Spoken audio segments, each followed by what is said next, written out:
There's a bunch of crazy stories written by the Brothers Grimm. And now you're gonna learn all about them, listening to the Brothers Grimm. Students and scholars, friends and relations, welcome to the Brothers Dim podcast, where we discuss the outlandish and sometimes grotesque fairy tales written down by the Brothers Grimm in Germany in the early 1800s. My name is Phil. And my name is Mike. And today we will be discussing story number 25, The Seven Ravens. Not, mind you, not to be confused with the 12 brothers who became ravens after the birth of their sister.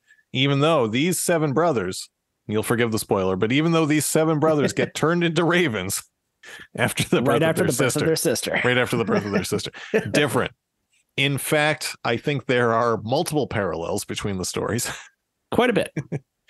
But we can get into that after we run through the plot. Before that, however, Mike, how are you doing?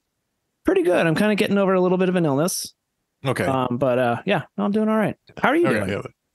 I'm okay. I'm excited. I ordered some stuff. I got some stuff in the mail to make you a prototype for my board game, Horse War. Ooh. The war among the horses. This is based on a dream, right? This is based on a dream I had, yeah.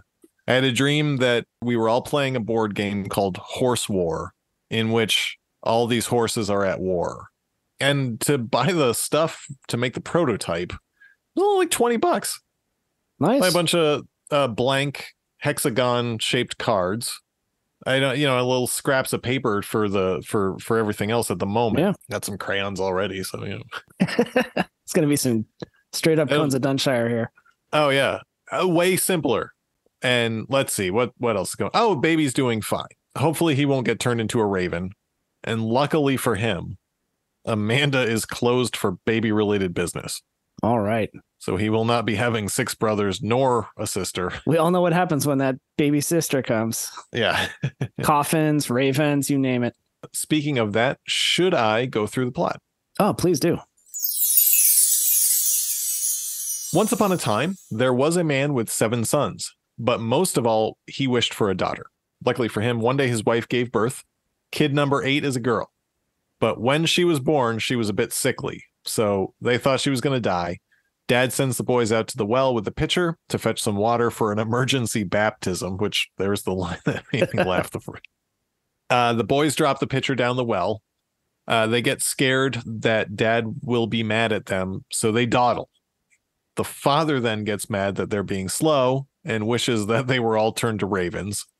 Wishes granted by God or something. But anyways, the wishes granted by Mother Hala. And the boys all fly off. Daughter, however, she takes a turn for the better. Grows up plenty strong.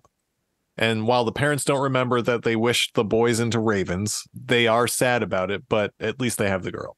So the girl grows up a bit. She starts not knowing that she had siblings, but eventually she overhears someone talking about that the 7 boys used to exist, and it's her fault that they are gone. And she's only healthy because they were killed or whatever happened. No one knows.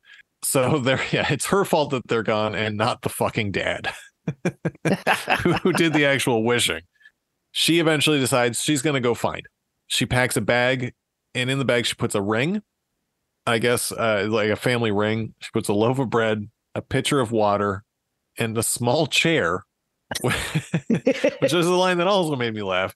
Well, in case you get an actual tired. Chair.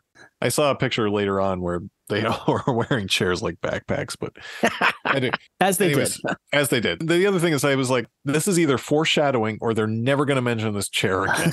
But, it's about a 50-50 with Grimm. So story starts out pretty normal. That gets us through like the 3rd paragraph. Anyways, out she goes. She walks. So far, she reaches the sun. All right. This is the other thing. This is talking about your fucking right turns that these stories take. This story starts out fairly normal and then just turns into this psychedelic mess. But yeah, I digress. This gets very psychedelic. Yeah. She reaches the sun. She finds it very hot and terrible. And she noticed that the sun, quote, devoured little children. So she turns around. She walks to the moon. But the moon is very cold and also malicious. and when the moon saw her, said, I smell the flesh of men. so Which is how I that's hear the moon in my head. Yeah. So that's no good. She runs away. Finally, she goes to all the stars, and they're all very kind, and they all have little chairs. Good company. Just like her. And the morning star finally rises and gives her a drumstick of chicken and says, take this drumstick to Glass Mountain, and with it you can open the mountain, just the mountain. It's not a door. No. You can go open the mountain. There you will find your brothers. So off to the Glass Mountain she goes. But when she gets to the door, she looks through her knapsack, no drumstick, and it must have slipped from her bag. So she cuts off her finger and strips it all the way, so that turns into a bone. Use that as a key, and the door opens. Ta-da! Ta-da! And inside the door is a little dwarf who comes up to her and asks her, what are you doing here? And the girl says, well, I'm looking for my brothers. And the dwarf says, well, they ain't home, but they'll be back soon. You're the sister of the 7 ravens, right? She says, yeah, of course. And the girl says, okay. Dwarf then starts setting the table and puts out the dinner for the ravens. The girl then goes and eats a bite off of each plate and then drops her ring into one of the glasses and then goes and hides. The ravens come home. They immediately notice that someone's been munching my dinner, and one is like, well, someone's been drinking my water. And they left a ring behind. And the ravens all notice. They say, oh, shit, this is our family ring. This is our family crest. And say, if our sister's around, you better show yourself. So she does. And then as soon as she does, the ravens all get turned back to boys. And they all have a hug and kiss. And then they go home. The end.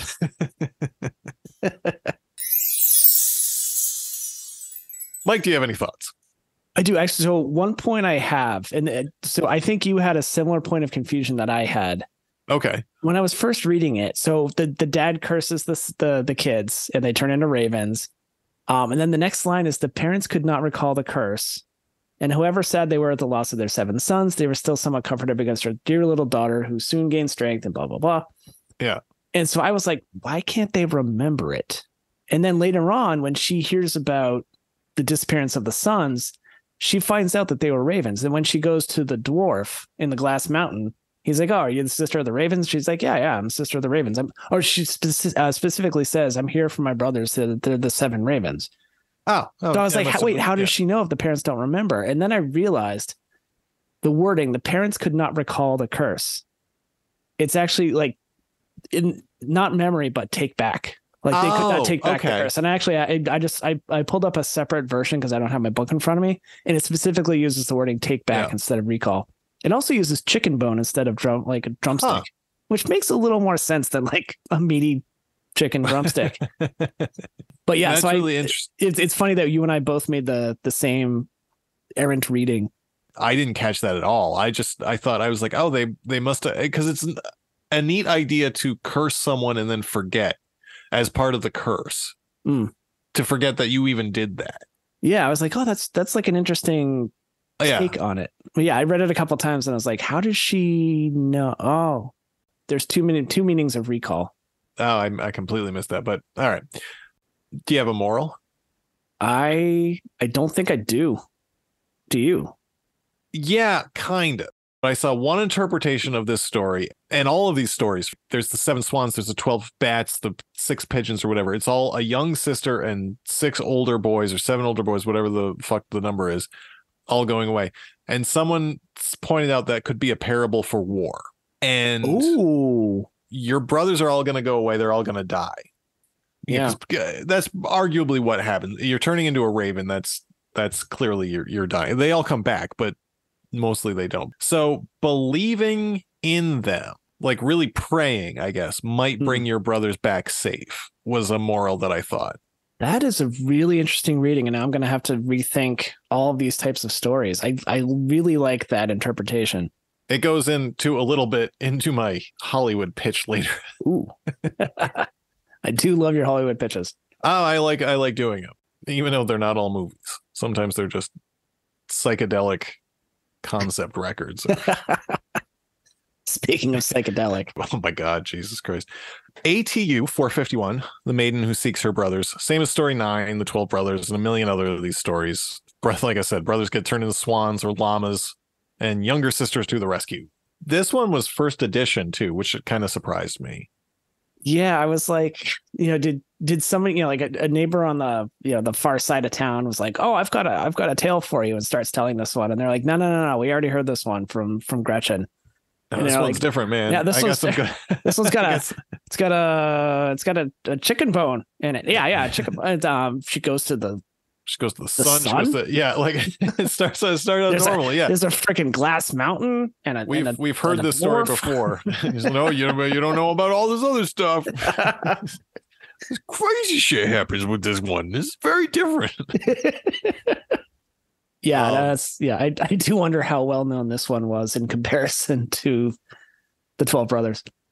It seems like there was a lot of art that I saw of her going out, because this feels a little more, weirdly enough, like an actual fairy tale of how I sort of perceive a fairy tale. Like the idea of going to the moon or going to the sun, the sort of Alice in Wonderland psychedelia that, if not fairy tales, that more long form stories started taking. Yeah. Where they were like just weird trips. And I mean, and all of those stories were written by people who were intimately familiar with all of these stories, right? But the idea of going to the moon, and the moon being, the personification of a moon that starts talking about how it smells human flesh, it did remind me of like Alice wandering around and finding all these fucking bizarre things. And she never went to the moon or the sun, but may as well have. And having a chair with her, and meeting all the stars, and the stars all having little chairs. There was a lot of art that I saw, like I said, very weird. But yeah, it was interesting that all the stars had chairs, but it didn't mention anything about like her being like, oh, I have a chair too. Or, and they all drew their chairs up together. Like there was no mention of her chair. No. It was just like, oh, they have chairs too. As with almost all Grimm. There's something that's not going to be relevant at all. And weirdly, everything is super concise. Yeah. They get so much. They get so much story. Yeah, for a page and a half, they managed to visit celestial bodies. There's people dying. That it just on and on and on. It's mind bending. The one question I had, I'm almost certain that we knew that the sun was a star at this point, right? Because she goes to the sun, which is very inhospitable, and then she goes to the moon, and then she goes to the stars, which are also suns. I don't know, actually. I guess we must have. Yeah, I that feel point, like I was figured out in Copernicus time. Or no, I mean, he knew that we weren't the center of the universe or whatever. Yeah, the sun did not go around us. Sun did not go around us. Heliocentricity or whatever the fuck it's called. But I don't know that. That's a good word. Yeah, I might not be saying the right word. I am not sure that we knew that stars were other suns. I don't know how we would have been able to. We may. I mean, maybe they figured that shit out in like the 1600s or something. Yeah. But I honestly don't know. I don't even know at this point if they had known about like Neptune and Uranus. Yeah, I forget if that was the 1700s or the 1800s they found that. Yeah, I don't know when all the planets came along.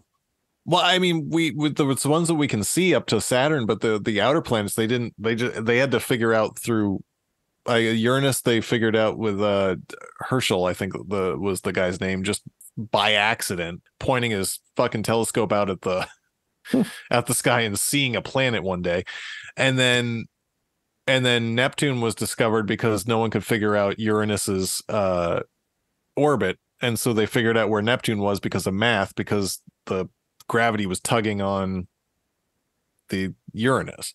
Yeah, it's funny. I actually got in a discussion this past weekend about it was the night of the full moon, and there was what I was almost certain was Jupiter to the bottom left of it.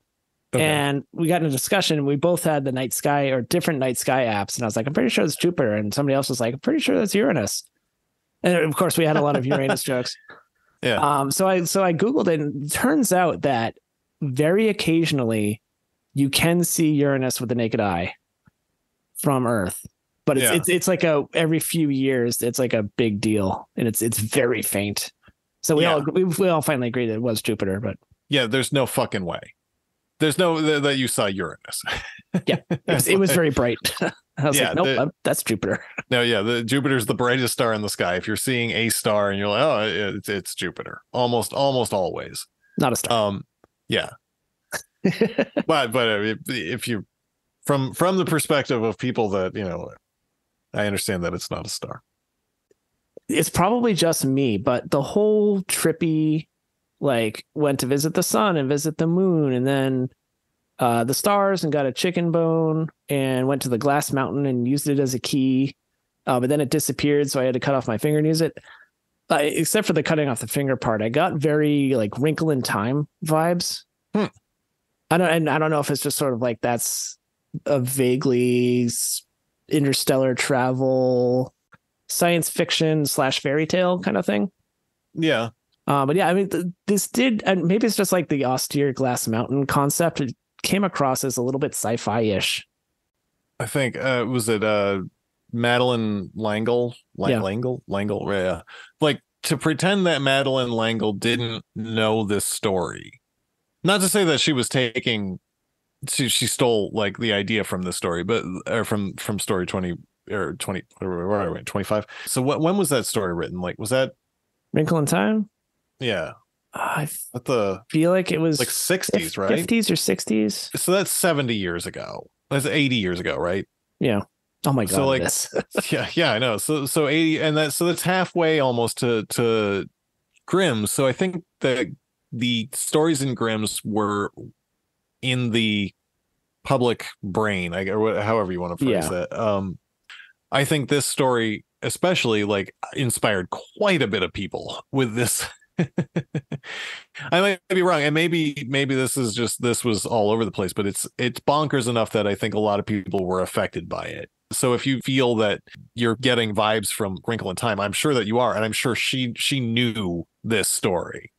Yeah, I wouldn't be surprised.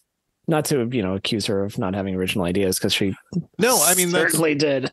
We all. I mean, I'm a writer. I write songs. I write novels or whatever. To pretend that you're not affected by the things that you hear or listen to, or that are that you're inspired by. For me to pretend that Melancholy and the Infinite Sadness isn't the record that I listened to and I said, wow, I should make music. Not like I can. I don't know how to do that yet, but I should. I should go and learn how to play fucking bass or guitar just so I can start making music.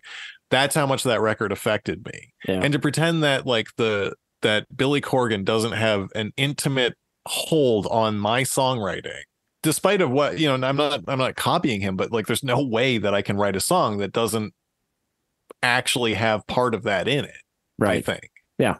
But that it's all there. So I think obviously, you know, you get a lot of inspiration from a lot of different places. Have you ever gotten to a door, realize you've lost your key, and think, oh, I'll cut my finger off? I haven't. And I've also never had anyone come to me and say like, hey, dude, bro, you got any? Here's a chicken wing. And I'm like, ooh, that looks delicious. They're like, well, no, don't eat it. It's a key. It's a magical. I'm like, listen, I come to Buffalo Wild Wings for a couple of reasons: WWE pay-per-views and wings. And I don't want you telling me I'm not allowed to eat this wing, because I need to use this as a key to go up in the Glass Mountain to find my brothers. Now I'm wondering if maybe I can design a lock that takes a chicken bone. I bet that you could. I'm not sure if I want to. Yeah, I don't know. That sounds like a lot of effort. Seems like it would be a shitty lock. Yeah, probably. Because the other thing is that they gave her the key and they're like, don't lose it. You climb all the way to the stars. Don't lose it or you can't get in there. And she was like, I bet I could dick around with my finger. Don't lose it. Immediately like loses it. I bet I could use pretty much fucking anything. I bet I could use a shoe. Fucking pine cone. This doesn't look like a very good lock. And it's a whole mountain. Like So last week I went on a couple tangents trying to possibly see things that probably weren't there. The one I have this week is so she's talking to the stars, and then the morning star rose and gives her the chicken leg. Are we talking about Satan? Yeah, Lucifer, the morning star. And I was like, is there something there? Yeah, like both Jesus and Satan are referred to as the morning star. So it's very possible that they were, being as Catholic as they were making reference to it. But then again, the morning star is also, it's just another one of the girls that just has a chair and and helps her get her brothers back. So the morning star is good. I don't think it was a reference to Jesus in that case, but I think that it was also some weird German sort of nature magic version, like incorporated into the Catholicism that they also held dear thing. Yeah. But, unlikely at best. Yeah. But I did notice that. Anything further? Not worth bringing up. I do have a quick Hollywood pitch for you. Pitch me. Okay. It's a war pitch. I'm not going to get into too much detail here. This is going to be a quick one. But youngest daughter sees her dozen beloved brothers go off to war. They haven't come back even after the war, battle, whatever it is, ends. I'm not sure when I'd want to put this. First, I was thinking World War I and then World War II. I'm like, this shit's been done to death. I guess you could do Civil War II if you... Well, yeah, you know what? If you have a good idea for a war, we can... Anyways. For some reason, I was picturing like a Viking raid. See, we did the Viking story. We've done Vikings. I've done Vikings versus zombies. Ooh, what about ancient Chinese empires going up against the Huns? Yeah, we can make this a Asian-centric story. I digress. You and I can workshop this. We'll figure out a war that we like. But while home, father starts getting sick. Now the brothers aren't back yet. Makes the daughter the heir to his fortune, but this brings all sorts of suitors around. She doesn't want to get married. She hears, however, that the enemy has holed up in the mountains somewhere. They've taken a bunch of prisoners. So she sneaks off. She finds out where they all are. She finds her brothers. And maybe it's a whole bunch of kids, like the end of that the Indiana Jones movie or whatever. Yes. But it's like really young. But anyways, they all come home. And then because the brothers are there, she's no longer the heir to the farm or whatever it is. And so all the suitors leave. So she doesn't have to get married. Oh, thank God. Well, I think you could get like you could get a fun story out of that. That concept of just like, I don't want to get married. So you're saying if my brothers were back, then they would be the heirs and then I wouldn't have to get married. And they're like, yeah, I mean, theoretically. And she's like, okay, let me just pack up. I'll see you in race. See, I'm off to meet the sun and the moon. But that's my Hollywood pitch. I think that it would be fun. I don't know. Again, we can workshop what war you want to do. But I feel like anyway, working in some sort of like super sinister, creepy character that she meets at night to represent the moon, and like manage to escape from. That could be fun. That would be very fun. Anyway, okay. Well, if you don't have anything further and I don't have anything further, as always, send feedback to brothersdimpodcast@gmail.com if you want to get in touch with us. Oh, that's true. And we're also available on all streaming platforms. And yes, also available on the sun and the moon and the stars. This has been story number 25, The Seven Ravens. Sleep tight, and we will see you next time. See you next time.